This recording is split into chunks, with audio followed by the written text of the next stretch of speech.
Gravando, olá, prezados membros da Escola Popular de Psicanálise Brasileira, João Guimarães Rosa, Seminários Psicanalíticos Jacques Lacan.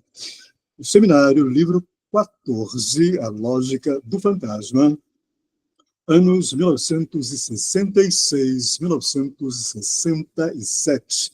1966, é bom lembrar, é o ano da publicação dos escritos, né? Les Écrits, do Jacques Lacan, e que o tornará, finalmente, não famosérrimo, né? Os escritos publicados pela primeira vez em 1966. No próximo ano, 2026, estaremos comemorando 60 anos, né? 60 anos da publicação dos escritos. Viva Lacan! Página 30, capítulo 2, o paradoxo de Rousseau, página 30, terceiro parágrafo, Lacan avança, boa noite, Eliane, bem-vinda, página 30, Eliane, terceiro parágrafo, Lacan, então, a questão que se coloca agora é propriamente uma questão de estrutura.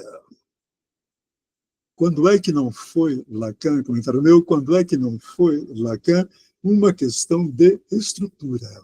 Tudo para Lacan, nós sabemos, é uma questão, não pode não ser assim, né? Uma questão de estrutura. Lacan avança, entendo por estrutura o que dá seu sentido ao fato de que o inconsciente, o grande outro, o radicalmente outro, é estruturado como uma linguagem. Entendo por estrutura o que dá seu sentido, a estrutura, portanto, ela dá sentido, significação ao fato de que o inconsciente é estruturado como uma linguagem. Então, ele continua o que é um pleonasmo. O inconsciente estruturado como uma linguagem, Lacan diz, é um pleonasmo. Boa noite, Júlio, bem-vindo. O seminário, livro 14, A Lógica do Fantasma, segundo capítulo, o paradoxo de Rousseau, página 30, terceiro parágrafo, Júlio, da página 30. Então, entendo por estrutura que dá seu sentido ao fato de que o inconsciente é estruturado como uma linguagem. Lacan comenta o que é um pleonasmo em minha enunciação. Nessa enunciação, o inconsciente é estruturado como uma linguagem, o que é um pleonasmo em minha enunciação, já que identifico estrutura com este como uma linguagem. Na estrutura, precisamente, que tentarei hoje fazer funcionar, operar, diante de vocês. A questão é a seguinte: o que aconteceu com o universo do discurso, na medida em que ele implica o jogo do significante? As duas dimensões, jogo do significante, as duas dimensões linguageiras da metáfora e da metonímia. Metáfora, condensação, metonímia, deslocamento, ambos, naturalmente, evidentemente, discursivos. Retomando, então, o parágrafo A, a questão que se coloca agora é propriamente uma questão de estrutura.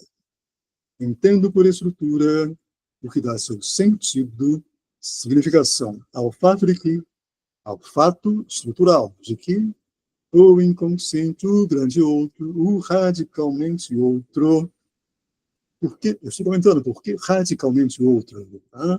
Porque o grande outro, ou o inconsciente, ele é indecidível representacionalmente. Nem isso, nem aquilo outro, nem o nem. Então, o que é um pleonasmo? Em enunciação, já que identifica a estrutura com este como uma linguagem.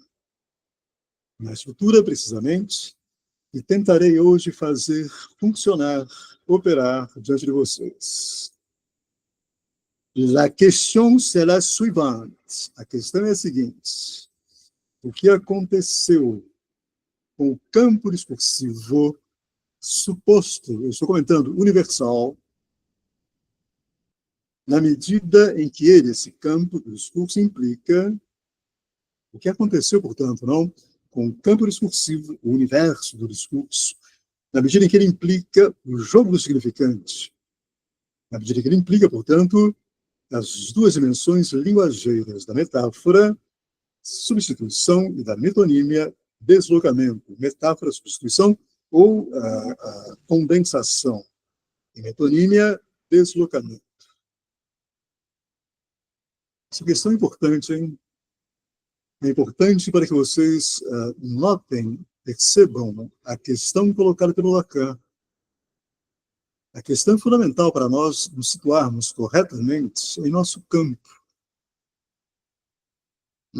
A questão é a seguinte: o que aconteceu com eu comento, suposto universo do discurso, campo discursivo, na medida em que ele implica o jogo do significante, metáfora e metonímia.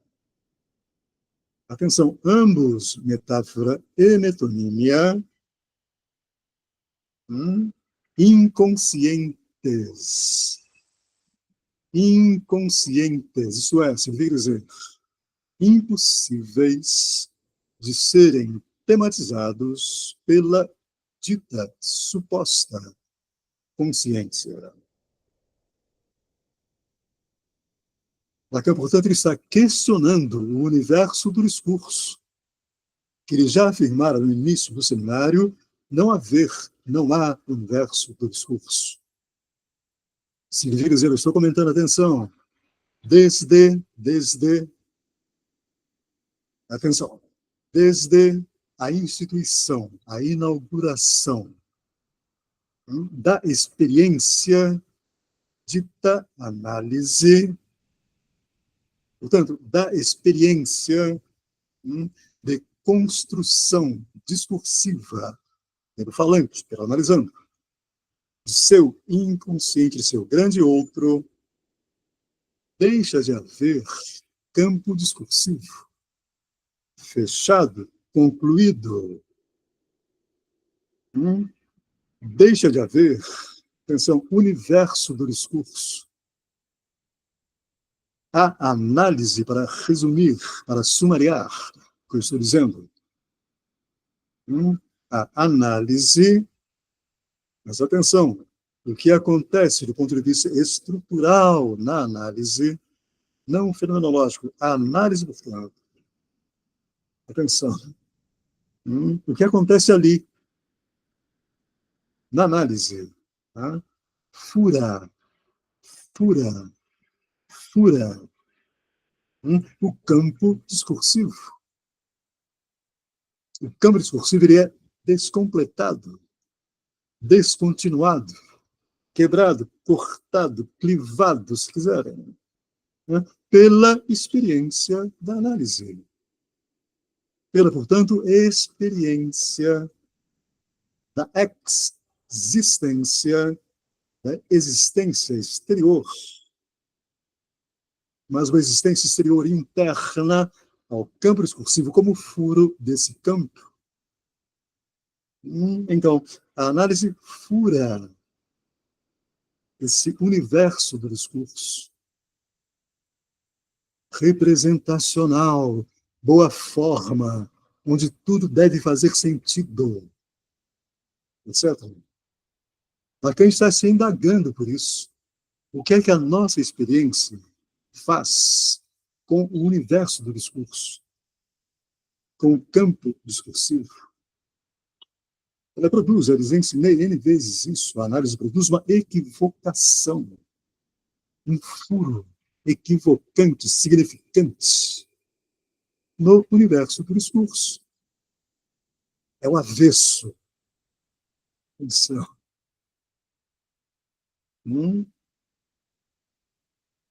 Bem, vamos lá, avancemos com Lacan. A cadeia significante S1, S2, S1, S3, S1, Sn, para a repetição do S1 do puro significante sem representação, a falha no campo representacional, o equívoco, etc. A cadeia significante, vocês sabem, Lacan, sempre pode ser enxertada, enxertada em outra cadeia por meio de uma operação de substituição. Metáfora.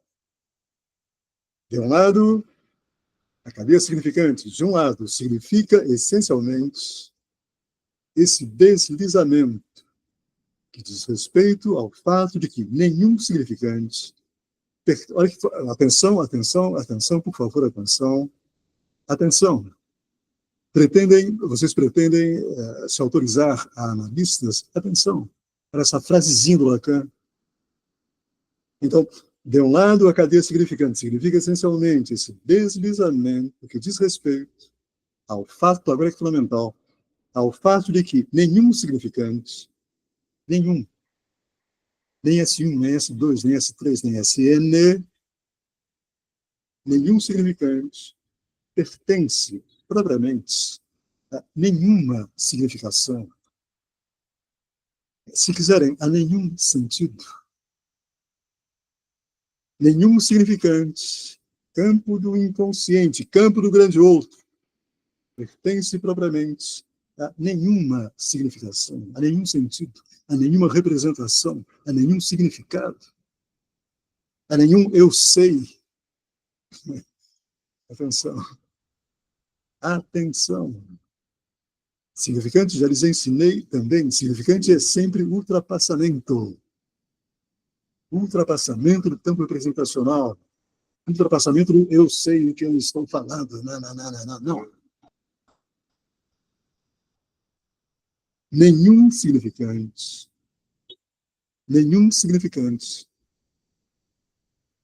nenhum sonho, ato de sonhar, nenhum ato falho, nenhum sintoma, nenhum esquecimento, pertence propriamente a nenhuma significação, nenhuma ideia, nenhum conceito, nenhuma representação, nenhuma significação, nenhum sentido, nenhum significado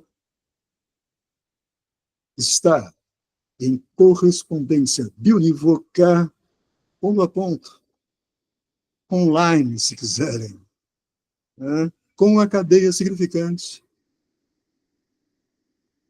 Novamente, eu insisto aqui com vocês,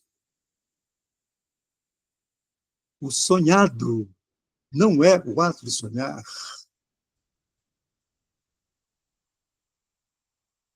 O sintomatizado não é o ato de sintomatizar. O lapso, o ato falho, não é a representação possível dele.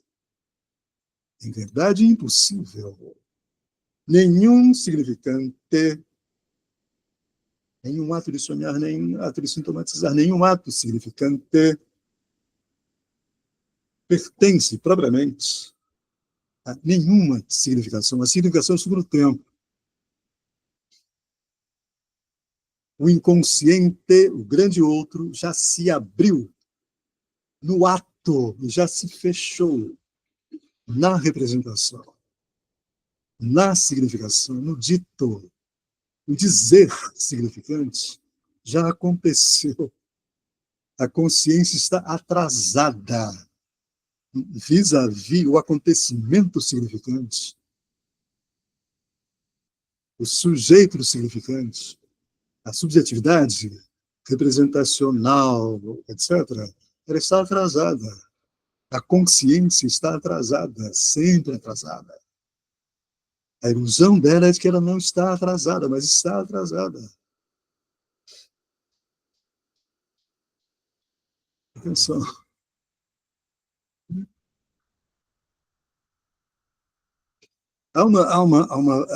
Estou comentando, é importante, vamos devagar, não temos pressa.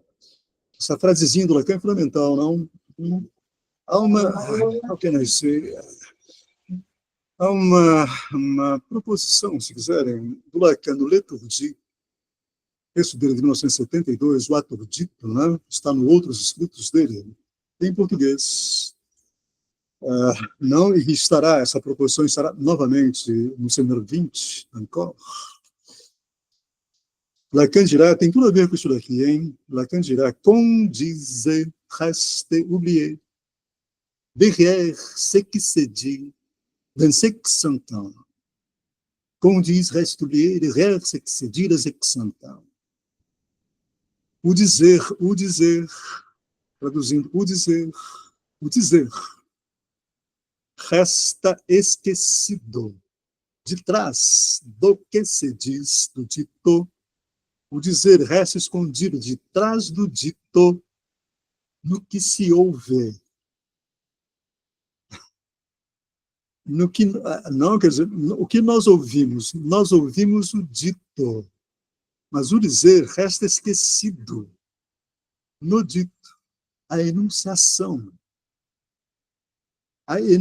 o sujeito do inconsciente resta esquecido de trás do que se diz, no que se ouve. Analista é função situada, atenção, nessa clivagem entre dizer e dito. Psicólogo, né?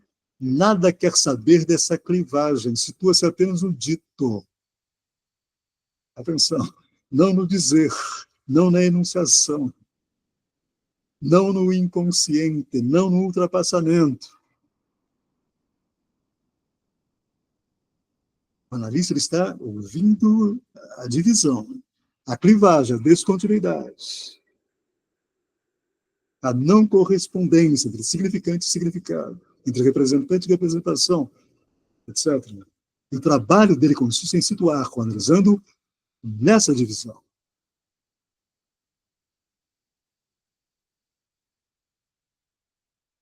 Avança, então, é a interdependência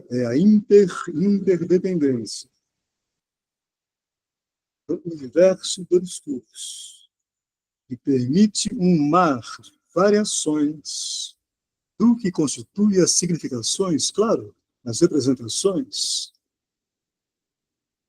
Ordem essencialmente interdependente e transitória,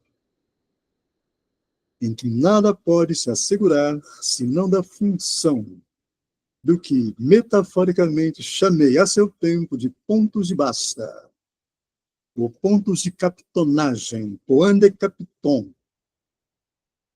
É esse universo do discurso que se trata hoje de interrogar.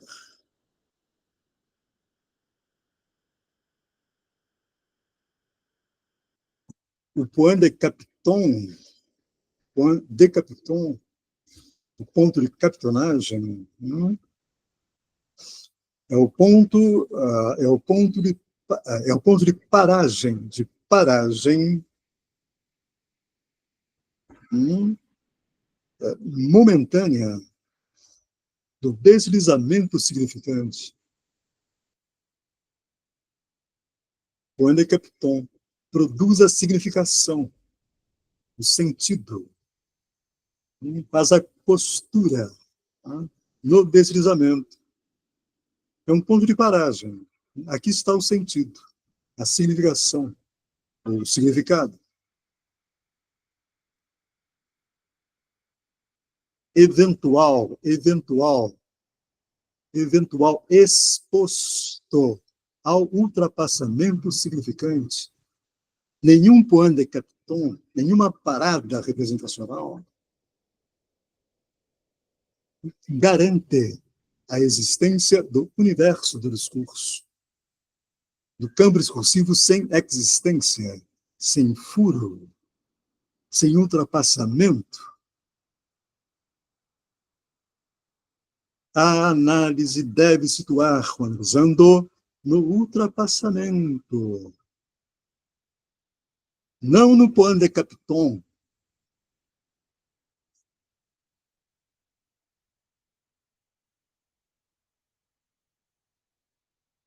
Vamos conversar um pouco?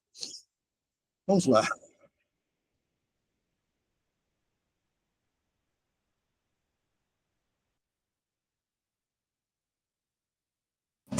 Eu estou pensando aqui no caso das psicoses, em que não há esse ponto de basta, né?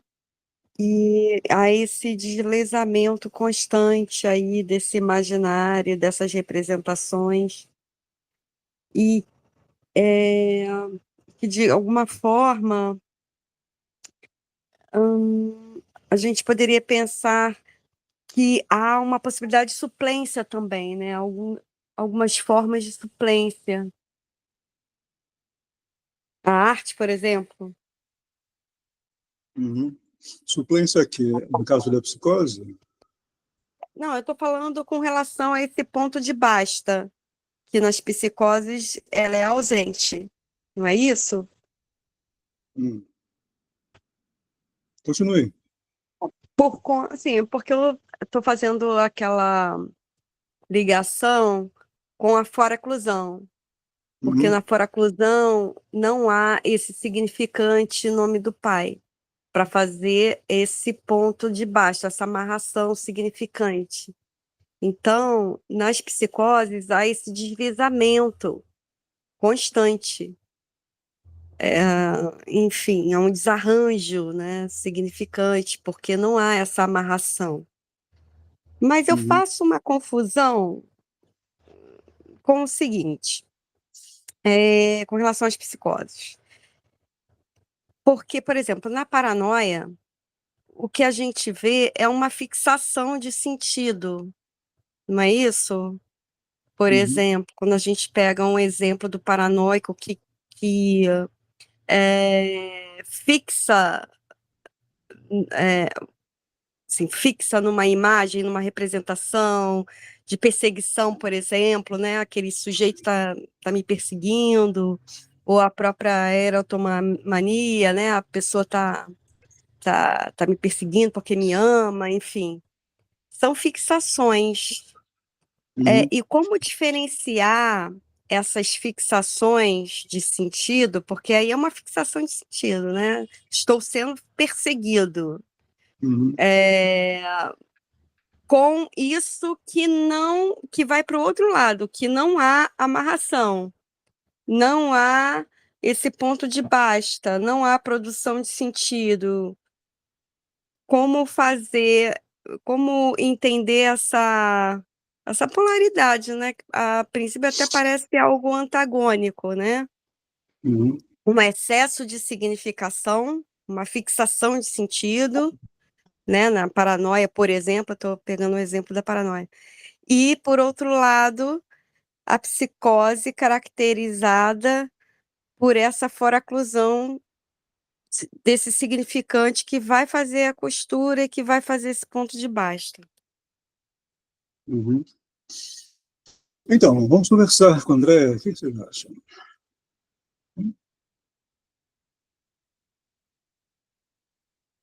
Isso é interessante colocar o Pereira, né? Em relação à clínica. Clínica. A clínica na qual o discurso ele está ausente, né?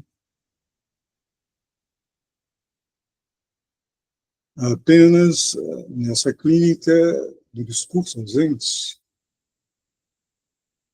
apenas não a posição, né, do falante,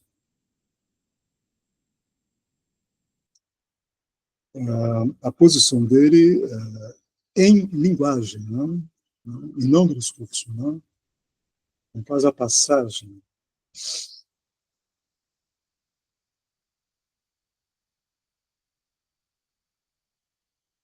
A alucinação e o delírio seriam, portanto, fixações.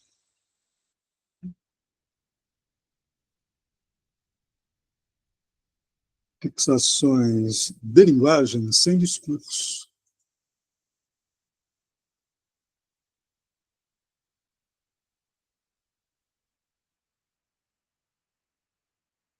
Há, nesses casos, um imaginário congelado,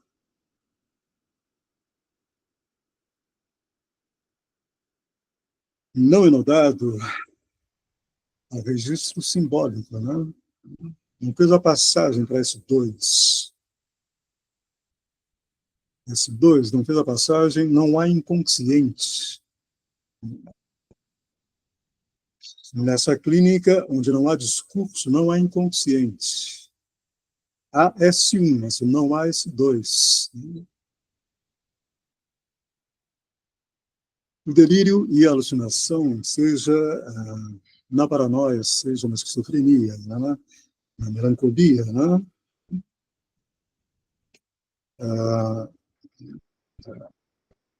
São manifestações desse imaginário congelado.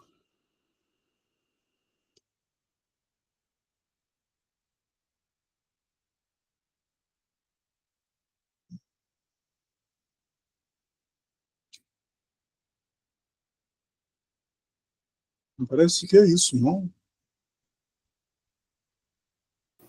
Na paranoia há uma inflação de sentido, né? Ela é inflado, né, de sentido, né? Uhum. Então, tudo lhe concerne, né? Tudo, né? Uhum. Sim, mas não é um sentido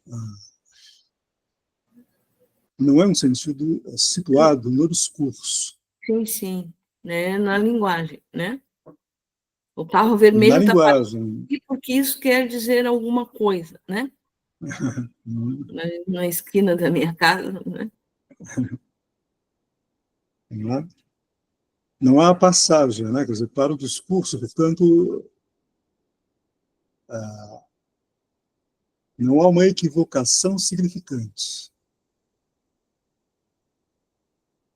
Não há como um delírio, né? Digamos, para simplificar, bem constituído, ele não permite o próprio do significante. Qual é o próprio do significante? Não representar a si mesmo. O próprio do significante é não representar a si mesmo. Portanto, o próprio do significante é a incidência do S1 e S2. Na psicose, é como se o significante representasse a si mesmo. Ele está capturado apenas pelo S1, sem fazer a passagem do S1 para o S2. Portanto, não há a equivocação situada em S2. É aquilo e pronto. Vai me atacar e pronto. Está me atacando e pronto. Pois não, André? Então, nesse caso, o delírio, quando ele é constituído, ele serve como essa amarração. Quando Lacan fala de suplência simbólica, o delírio como essa tentativa de fazer uma barra a esse deslizamento. Esse deslizamento, André, é a incidência de S1 e S2, S1 e S3, S1 e SN, etc. Deslizamento não é S1, S2, depois de S2, S3, S3, S4, não. O deslizamento significante da cadeia significante é sempre a repetição de S1 em outro significante. Senão não há repetição, senão não há gozo, senão não há falha, etc. Senão não há equivocação. No caso da clínica dos sem discurso, o delírio e a alucinação são incidências de um S1 sem S2. Isso é importante. É a incidência, portanto, de linguagem, apenas linguagem, mas uma linguagem sem equivocação, sem discurso.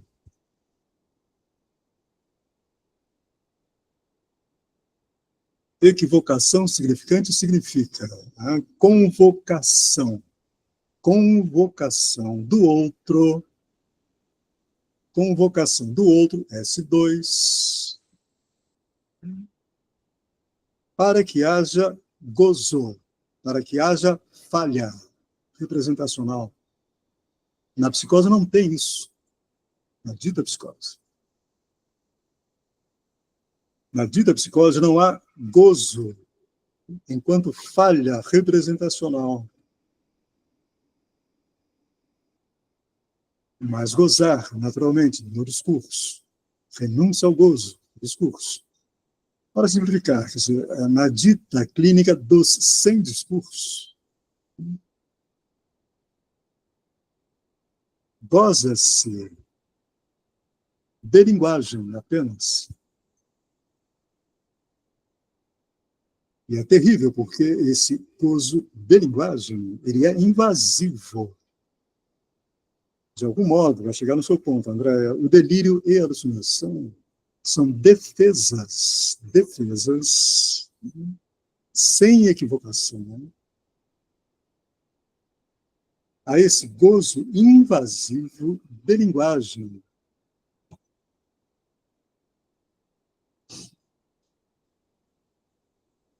De uma linguagem, entenda, sem passagem, sem discurso. Não há uma realidade compartilhada aí. A realidade compartilhada é a nossa realidade aqui. É uma realidade discursiva pautada pelo mais gozar, pautada por uma renúncia ao gozo de linguagem. Entenda, nós estamos em S2. Nós somos renunciantes a esse gozo de linguagem. Gozamos disso. Esse é o nosso mais gozar. Esse mais significa compensatório. Nós estamos gozando de uma falha. Que falha? A falha do S1, real de linguagem, incidente em S2, simbólico de discurso. Nós estamos gozando disso. O psicótico está no exterior disso. Ele está apenas em linguagem, sofrendo, não os efeitos invasivos de apenas linguagem, onde não há renúncia ao gozo. É por isso que ele delira, é por isso que ele alucina, para minimamente se defender.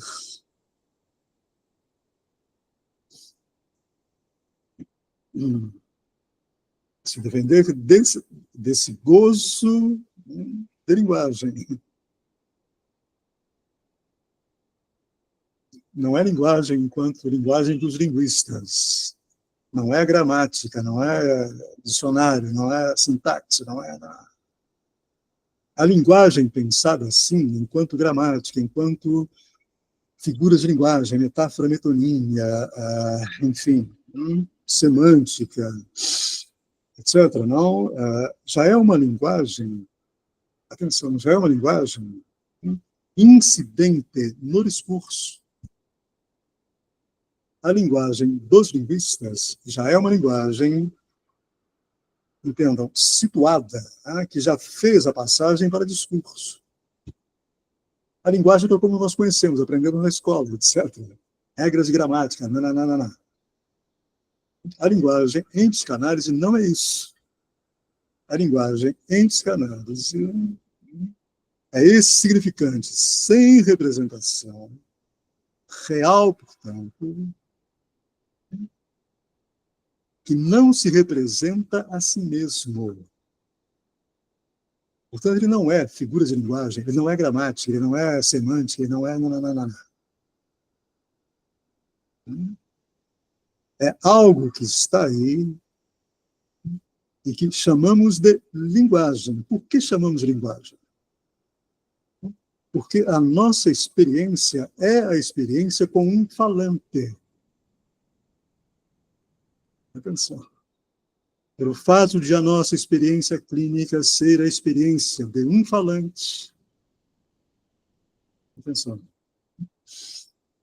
Somos forçados a chamar, na estrutura, a existência de algo que temos que chamar de linguagem. Estamos numa experiência de falar. Agora, atenção, não? Quer dizer, como se trata de uma experiência de inconsciente, de grande outro, de falta como saber, ou se quiserem, de um saber não sabido por esse falante.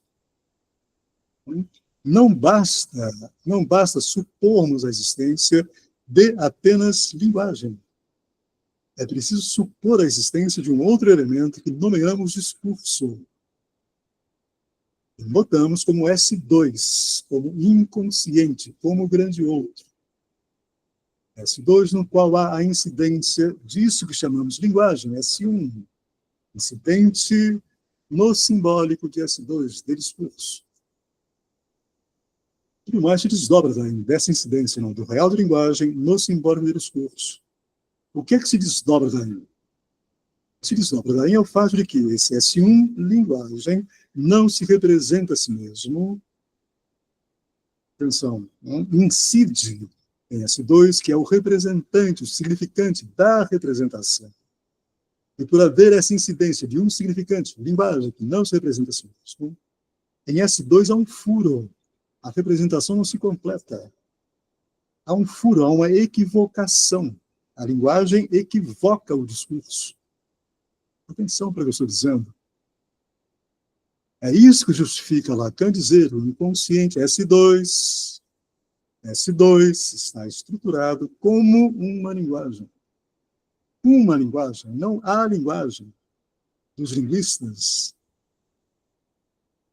Uma linguagem, essa linguagem, digamos, para simplificar bastante, essa linguagem especial que notamos é S1, real, incidente no simbólico de S2, discurso inconsciente, grande outro, etc. Essa incidência produz um furo, uma perda de representação, uma falha. O sujeito é feito dessa incidência do real da linguagem no simbólico do discurso. Ele é dividido, ele é clivado, ele não se completa. Ele não possui autonomia, porque é efeito dessa incidência. E é dividido entre real e simbólico, entre real da linguagem e simbólico do discurso. Ele goza, portanto, dessa incidência do real da linguagem no discurso. Goza, obtém uma satisfação pulsional, sexual, toda? Não toda. Não toda, um mais gozar, um gozo compensatório. Uma renúncia ao gozo. O sujeito do inconsciente ele é renunciante ao gozo de linguagem apenas. Ele renuncia ao gozo de linguagem apenas. O dito psicótico não renuncia ao gozo de linguagem apenas. E é por isso que ele delira, é por isso que ele alucina. Então, o sujeito privado, o sujeito dito psicótico não está indexado a esse sujeito privado, a estrutura dividida entre real e simbólico, entre real da linguagem e simbólico do discurso. O sujeito privado, portanto, ele mais goza. Ele goza de um furo de linguagem no discurso. Ele goza de uma equivocação. Do fato de, em S2, discurso, representação, não se completar. O que está em jogo é uma má forma. Nós gozamos dessa má forma representacional. Que má forma? A incidência do sujeito dos significantes. Sonho, ato falho, xiste, esquecimento, sintoma, etc. Nós somos esses corpos vazados, furados, equivocados pela incidência do sujeito dos significantes, desse sujeito clivado entre linguagem e discurso. O que é o sonho? Esse sujeito é o sonho, não sonhado. Ele é o ato de sonhar, o ato de lapsar, cometer um lapso, etc. Ter um sintoma, nós somos ultrapassados por isso. Uma análise é o trabalho de ordenar ordenar. Organizando nessa clivagem, nessa divisão, nessa má forma. Ordená-lo nisso, não é tirá-lo disso, como supõe imaginariamente a psicologia. Não tem como tirar. Se tirarmos o sujeito disso, jogamos o bebê com a água do banho fora. Jogamos fora a ambos. Não dá para resolver bem isso. É possível bem dizer, é impossível de dizer bem. Essa é a ética da psicanálise. É possível construir um desejo. Atenção. Um desejo enquanto falta como objeto. O desejo enquanto falta como objeto, atenção, ele pode ser construído em análise enquanto algo que opera como um marcador, atenção, um marcador desse mais gozar. Guarda novamente a configuração do discurso mestre enquanto discurso inconsciente. S1, S2, S clivado A, objeto A. A falta de um objeto situada na posição mais gozada do discurso inconsciente. O objeto A, falta como objeto, desejo, na posição mais gozada, é o marcador dessa experiência de análise. Por que é um marcador? Porque é uma conquista do analisando dessa estrutura que o marca, e que ele não pode escapar dela. Ainda bem que ele não pode escapar dela. Se pudesse escapar, ele seria um autômato. Se pudesse, não pode, felizmente. Seria um autômato, um robozinho qualquer. Atenção para isso, hein? Atenção. A análise é ordenamento. Nada a ver com cura. Nada a ver com cura. Mas não há cura. Não se trata disso. O analisando, ele é um falante indexado a um sujeito da estrutura que não tem nada a ver com doença, com nada a ver. Não, é um sujeito clivado, dividido, é sim. Mas essa divisão não é estruturável, ela não é corrigível, felizmente. Felizmente. Guarda isso, está muito quente, não está? Rosana, quer colocar alguma coisa? André, Eliane, Júlio Braga, vamos conversar um pouquinho?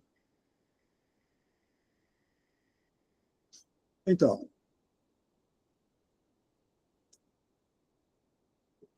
o que vocês ouviram aí? Se vocês conseguiram, atenção, está sendo gravado, hein? Se vocês conseguiram, digamos, fazer uma limpeza, né? Uma limpeza na escuta de vocês, do grande blá blá blá psicológico, isso está em Freud, hein?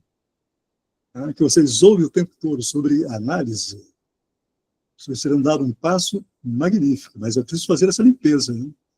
A limpeza desse imaginário representacional, da clínica. Isso irá situá-los bem melhor na função desejo do analista. A função desejo do analista, Lacan diz, é semblante de objeto A, semblante de falta como objeto. Não falta de objeto, falta como objeto. Semblante de falta como objeto, semblante de objeto A, significa que o analista, eu acho que você já deram o passo, não, de que não se trata da pessoa que está lá, né? Analista é a função, nada a ver com a pessoinha que está lá. A função dita desejo do psicanalista é função de semblante do objeto A. O que significa isso? O analista nada mais é do que testemunha faltante da falta como objeto. Analista, testemunha faltante da falta como objeto. Isso enxuga o imaginário representacional do que é o ser do analista. Oh, meu Deus, eu quero ser analista. Cansou, meu amigo, porque não há ser do analista. O analista é uma função, desejo do psicanalista, não é desejo da pessoinha que está lá, é desejo do analista, desejo, função, operador, testemunha faltante da falta como objeto. É testemunha faltante, porque o que está em jogo aí é a falta como objeto. Essa testemunha, portanto, ela entendam, ela ocupa essa posição, atenção, da falta como objeto, como se pudesse ocupar essa posição. Toda a arte, não, da função está aí, como se pudesse ser essa testemunha faltante. Isso é magnífico, hein? Devemos isso a Lacan, atenção. Devemos isso a Lacan, esse enxugamento do imaginário psicológico, sintomático, contratransferencial, etc. Devemos isso a Lacan.